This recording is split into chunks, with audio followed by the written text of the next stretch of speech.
Around about January, every new year, I tend to write a list on post-it notes of what I'd like to achieve in the forthcoming 12 months. And one of the things I thought would be interesting to do this year, and I've been asked on numerous occasions, to talk about some of the photos that I've taken over the last, 40 something years, 44 years. I began my career in photography and photo education in the media in 1978. And in 1982, I started visiting a local colliery to take photographs near my home. And at the time, I was studying on the documentary photography course under David Hearn. And I used to walk up to the colliery because at the time I couldn't drive. I took 4 times to pass my driving test. So yeah, I used to walk everywhere, which is good for fitness.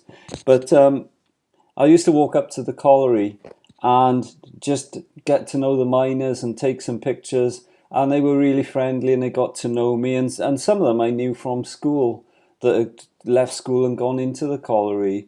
So took loads of pictures. This was one of the first pictures I took actually. And it was in 1982. And it's fairly graphic. The light was coming from in front, just behind the pit head wheel there, so everything is silhouetted. So graphically, it makes quite a pleasing picture. And the miners were waiting to go underground to start their shift on afternoon shift.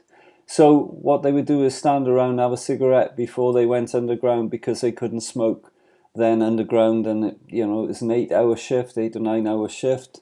So it was a pretty long time before they could have the next puff of a cigarette. And this picture was just taken of them waiting around. It was shot on a Canon F1, I believe, and using Tri-X film, which was a brilliant film at the time. Of course, in those days, there weren't any digital cameras, so everything was shot on film. It was the only way of getting a picture. So yeah, and it was just lovely, the experience, going up. I used to love going up to the colliery. And I suppose, I come from a mining background. I've lived in the South Wales Valleys all or most of my life. And my grandfathers worked in the pits. Some of my uncles worked in the pits. And my grandfather's brother, incidentally, was killed at the age of 15 working underground. There was a rock fall, so he was killed quite young. Obviously, I didn't know him, so it was going back to the early 1900s. I believe it was around about 1918, 1919, something like that.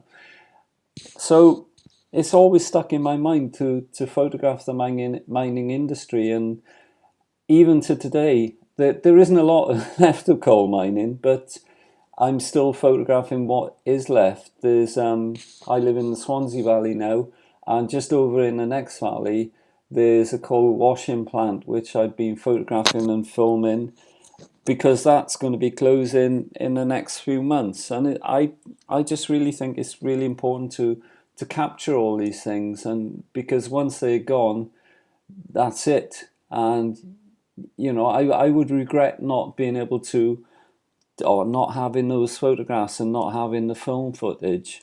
So I find it really important. But as I say, this year is quite important for me personally, because it's 40 years since I started photographing the mining industry.